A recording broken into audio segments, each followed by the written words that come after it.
The space shuttle is back. Well, not NASA's space shuttle. A company called Sierra Space is building a new vehicle that can carry cargo to the International Space Station, bring supplies back, and then land back on the runway at the Kennedy Space Center. It's called Dreamchaser, and it's just about ready to fly. So how exactly does it work? How does it compare to the original space shuttle? And could it actually be landing at a runway near you? Holy cow.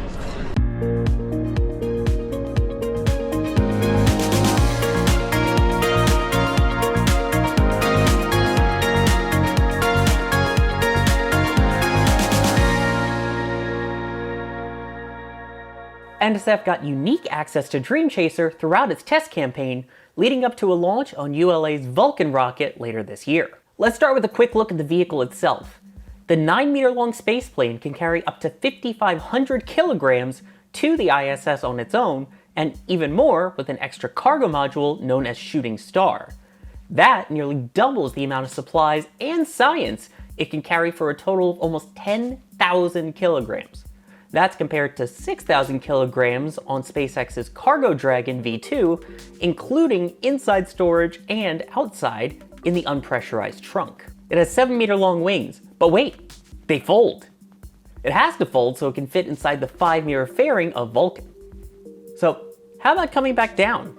Well, one of the people in charge of vehicles visiting the ISS, Phil Dempsey, says it's gonna feel familiar. On a personal level, seeing a winged vehicle return from the space station, land on the runway, but also in my current job, carrying over 3,000 pounds of our research and cargo back at the same time. Unlike the space shuttle, Dreamchaser will unfold its wings before hitting Earth's atmosphere.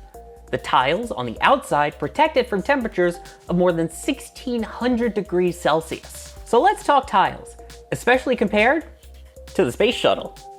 Just for an idea of size comparison, Dreamchaser is covered with more than 2,000 individual tiles according to the company. That's compared to approximately 24,000 for a single shuttle orbiter. And while the vehicle may be smaller, the tiles are actually bigger. Check them out side by side. Dreamchaser is using 10-inch by 10-inch tiles.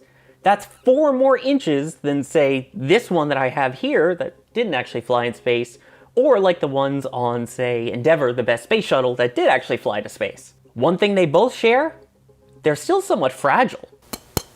They're made of silica, which is the main part of regular sand, except these are woven into special fibers and can withstand the temperatures of re-entry heating, and more than once at that. One unique feature of this vehicle involves G's. While re-entering the atmosphere, astronauts and other cargo can sometimes experience 3 G's, or 3 times normal Earth gravity, pushing against them. My arms are already starting to sag. Oh, bummer. I can actually feel my seat. Down in my seat now. Yeah, I feel it too. Sierra Space claims Dreamchaser will go no higher than 1.5 Gs coming into land. The ISS resupply missions are set to return to the exact same runway the space shuttle landed at the Space Shuttle Landing Facility at the Kennedy Space Center. Wait. Sorry, shuttle's still on my mind. It's now called the Launch and Landing Facility, but same runway. There's also talks about landing at Vandenberg Space Force Base on the west coast, and in the future, Japan? We've had lots of discussions with Japan about launching from Japan and landing at Ocean Airport, launching at other areas of the world where that have the right launch platforms on, and landing back and runways in those locations. It gives us massive leverage in terms of how we think about ushering in this new space academy. It can't be just from 1 or 2 sites in the United States. That's the CEO of Sierra Space, Tom Weiss. And he's not talking about some fancy new runway or a military base. He's talking about major public airports. The company claims it's the world's only commercial runway-capable spaceplane. Like any good spaceplane, it also gets a name. The first vehicle set to fly, the one you've been seeing in this video, is called Tenacity. It's set to fly the company's first 4 flights. You see this shell? We got a sneak peek at vehicle number 2, which we now know will be named Reverence. But how'd they get to these names? You know, we're a company that, again, really thinks about dreaming bold dreams, thinking about revolutionizing the way we do things. for this revolutionizing transportation, reinventing space station. And in order to convert bold dreams into bold action, bold doing, it requires an enormous amount of tenacity, perseverance, and confidence, determination, and passion. And so you see, we name our products based on these emotional characteristics that get you through the hard times. And building tenacity has been hard. Dreamchaser is set to join Cargo Dragon and Northrop Grumman's Cygnus vehicle as part of the second commercial resupply services contract, bringing supplies to and from the International Space Station. In total, it's scheduled for 7 flights. And it's not just the vehicles that are getting ready for flight.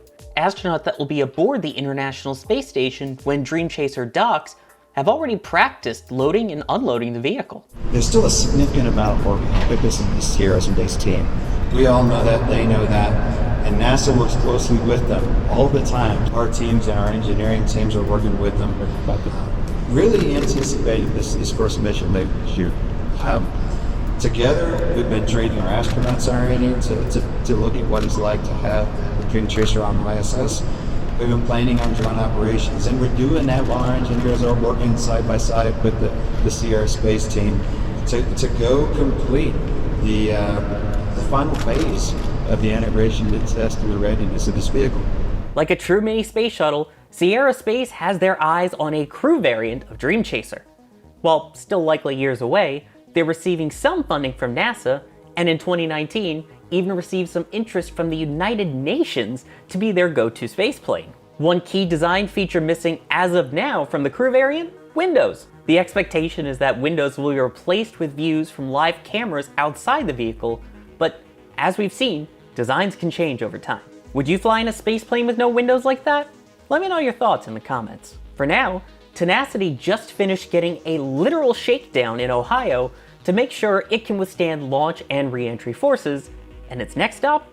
A large chamber that will expose it to space-like environments, pressures, and temperatures. For the Dreamchaser, we're going to install the vehicle into the facility. We're going to pump down the pressure and the temperature to the very low pressures and very low temperatures that the spacecraft will experience as it enters orbit.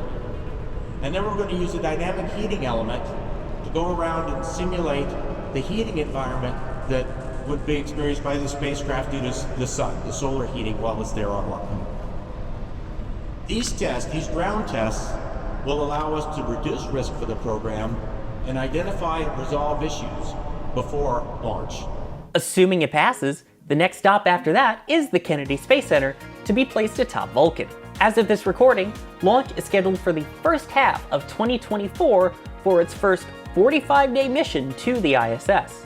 And the triumphant return of space planes visiting the station. I'm Sawyer Rosenstein. Later, nerds.